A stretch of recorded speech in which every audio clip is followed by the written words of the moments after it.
Shalom, shalom, shalom. First and foremost, I do give all honor and all praises to Yahweh, Bahashem, Yahweh Shai, Bahashem, Rikah Badash. Next, double honors to the elder apostles and bishops of Great Millstone, from whom I've learned this wondrous and truth.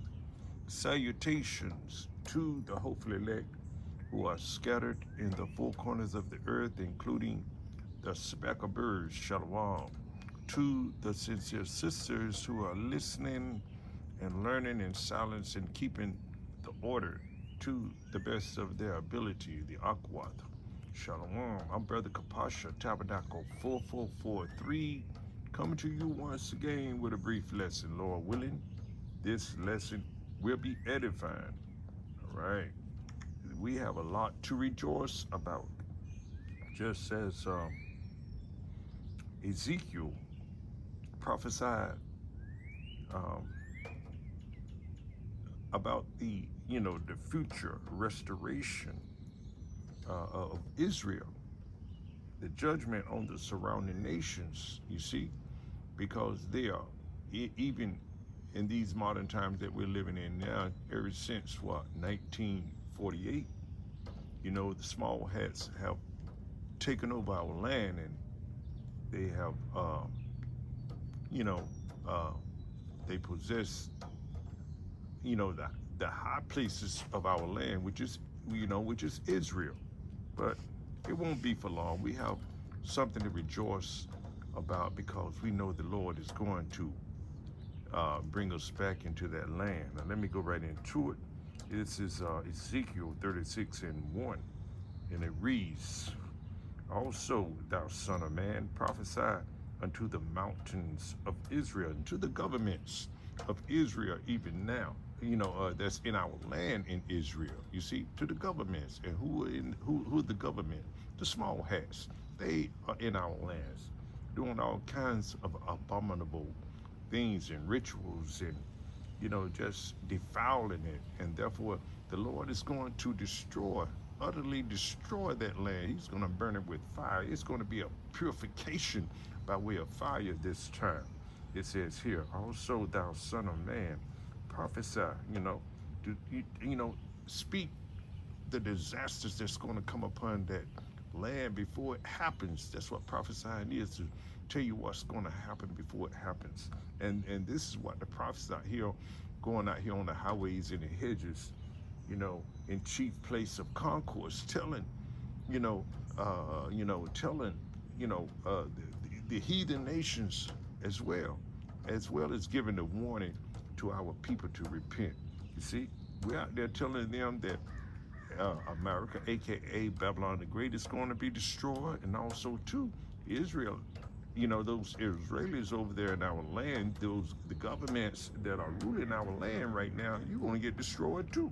It says here, "Also, thou son of man, prophesy unto the mountains of Israel, and say, Ye mountains of Israel, hear the word of the Lord." You see, "Thus saith the Lord your power, because the enemy hath said against you." You see, aha, even the ancient high places are in our possession. You see, let me get a precept here, because the Lord is going to deal with these people that's over there.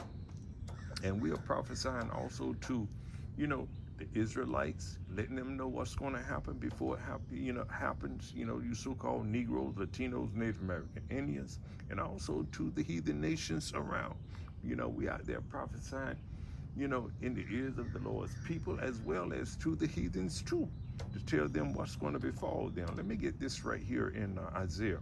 Let's go to Isaiah 14:1 and 2. These few precepts, and then we're going to end it. Isaiah 14.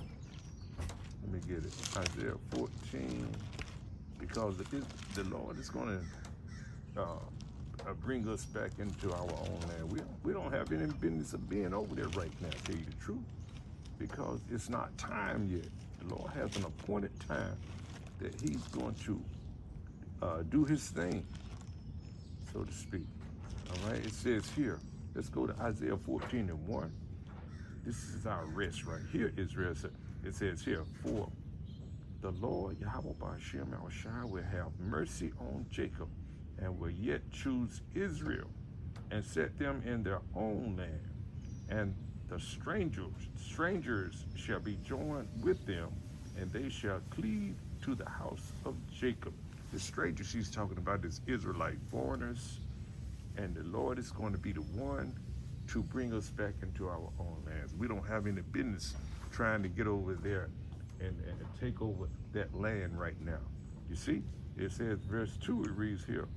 Verse 2 reads, and the people shall take them and bring them to their place, and the house of Israel shall possess them in the land,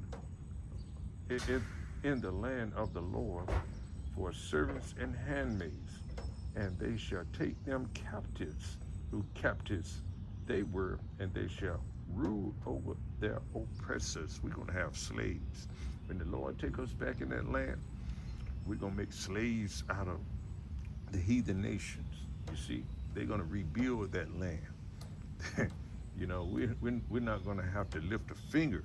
We're going to have to, of work. We're not going to have to break a sweat. You see, because we're going to have slaves. That's what rulership is all about. And see, having slaves, you got to possess something. We're slaves right now, so therefore they're going to be slaves in that time. All right, so let's go to Joel 3:19 real quick. Joel 3:19. Let's see if I can find it real quick here. Joel 3:19 reads. It says here. Joel 3:19 reads, Egypt shall be a desolation, and Edom shall be a desolate wilderness. For the violence against the children of Judah, because they have shed innocent blood in their land. You see, shed innocent blood in our land, drove us right out of our land, took us out, but it was all the will of the Lord. And that America, Egypt America is spiritually Egypt, you see. And Edom, that's Esau, you see. It says here, Egypt shall be a desolation. That means it's going to be ruined, it's going to be wasted, it's going to be destroyed, you see. America, aka Babylon the Great. That's why we make these, we out here on the highways and the hedges all the time telling you that this place is going to get destroyed. You see, we're looking forward to this. That's why we are rejoicing. We're rejoicing about this. There's a point in time when the Lord is going to make it so.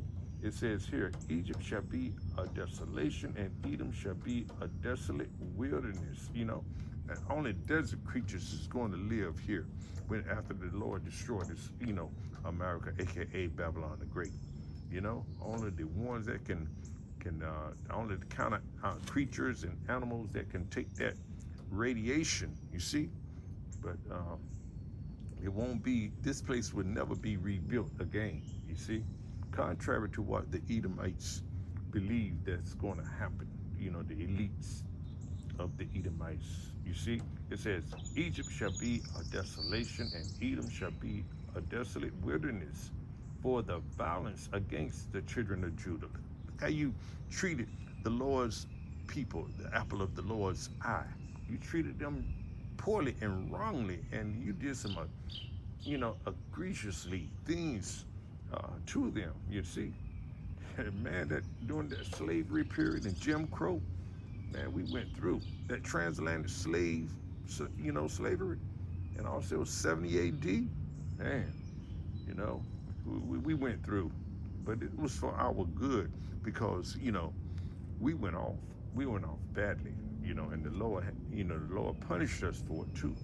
Egypt shall be a desolation, and Edom shall be a desolate wilderness for the violence against the children of Judah, because they have shed innocent blood in their land.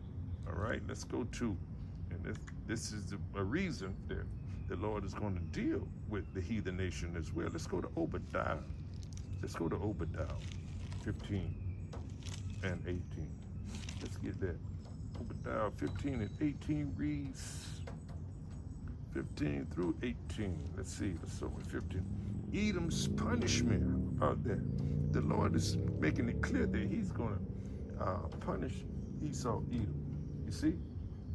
All right, it says here, and the heathen nation as well. It says, for the day of the Lord is near upon all the heathen, not only Esau, Edom, but all the heathen, because they took what's that? They consorted together. You know, they what you call it? They let me see. Let me get this right here, real quick. I'm gonna do a side thing here. Hold on. Let me get this in Psalms 83. You see, this is what they did. So therefore, they're gonna get punished as well. It says here. It says here. We said Psalms 83:1. Keep not silence, O power. Hold not thy peace, and be not still, O power. This is our prayer. You know, Song of Asaph. It says, for lo, thine enemies make atonement, and they that hate thee have lifted up the head. They have taken crafty counsel against our people, and consulted against the hidden ones, that is us. You see, they, you know, the Israelites, it says here, they have said, come and let us cut them off from being a nation, that the name of Israel may be no more in remembrance. For they have consulted together with one consent, they are confederate against thee. And it reads on, it says, the tabernacle of Edom, and the Ishmaelites, Moab, and the Hagarenes, Arabs. You see, that's what's the Esau, Edom, so-called white man. All right, Ishmaelites, this so-called what? Arabs. You see, and the Hagarenes. You know, Jabal. You know, the Hamites, and what is that? Jabal is the Ammonites, the Japanese. You know, the Japanese people. You see, Amalekite is also Edom. Amalek is also Edom. Philistine is the Hamites, and so on and so forth. You see, so therefore they're going to get this punishment. Let me go back to Obadiah 15:1. For the day of the Lord is near upon all the heathen. As thou hast done, it shall be done unto thee. You know, reward. Okay, and it says, thy reward shall return upon thine own head. For as ye have drunk upon my holy mountains, you know, the so-called Negro, Latinos, Native American Indians, you done us badly, you beat us, you killed us, you took our land, you took our name, you took our inheritance, you know, you just, you know, just destroyed us. It says here, for as ye have drunk upon my holy mountain, so shall all the heathen drink continually. Yea, they shall drink, and they shall swallow down. All the curses that we had, we under, you going under too. You see, and they shall be as though they had not been. You know, it's going to be like it was somewhat of a dream unto you. You know, you heathen nations, how you ruled and things. You're not going, you know, you're not going to even think about how, or we're not even going to, there won't be any remembrance of your rulership back then, you know, in this future kingdom that's coming. It says here, for as ye have drunk upon my holy mountain, so shall the heathen drink continually. Those curses that's coming, you know, that are upon us, and slavery as well. Yea, they shall drink, and they shall swallow down, and they shall be as though they have never been in rulership. You see, it says, and it reads on. It says, but upon Mount Zion, that's you know, Israelites. You see, and particularly the elect of Israel. You see, but upon the first time around, of course, but upon Mount Zion shall be deliverance. You see, and there shall be holiness. You know, we separated. You see, and the house of Jacob shall be, and the house of Jacob shall possess their possession, all that you have accumulated.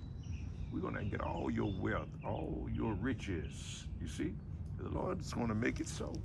You see, so Hey, let me move on. Let's go on. Let me see what else I got right here. Now let's go. Oh yeah, I done read that. Psalms 83. Okay, that's what I wanted though. But anyway, this is time that we can rejoice, Israel. All the things that are happening is happening for our good. The elect of Israel, but 2/3, it's going to be a great woe to you.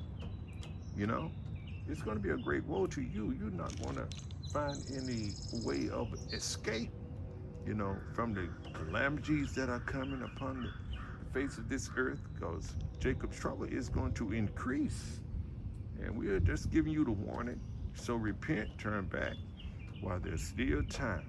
So, Lord willing, this was edifying. And with that, before I end it, I hope you edify.